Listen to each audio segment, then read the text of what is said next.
issue, is there anything else that needs to be added in the Azimio bipartisan talks? I mean, for Azimio, the reason why it's bipartisan talks is because the Azimio side had issues that they felt need to be addressed, and they have been very forthcoming with those issues. One of them is the issue of the election that has just passed, which is the question of how can the servers be audited. And that forensic audit is not a lack of imagination by Azimio community, because Article 86 of our Constitution requires that kind of process, to the extent that you are transparent running elections. And that is why we have got what we call the Election Act 2011, Section 44. Actually, both A and B requires an audit of the elections.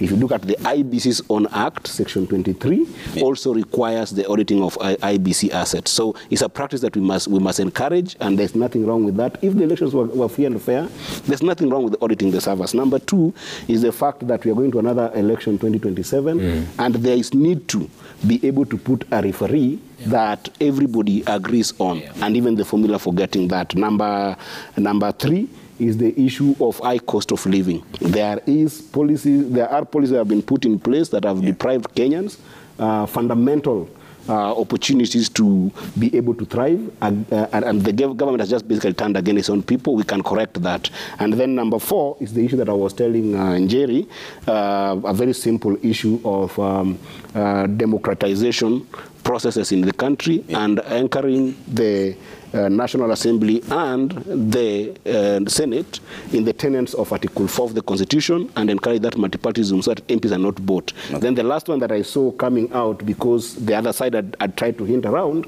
is just of outstanding constitutional issues that need to be addressed.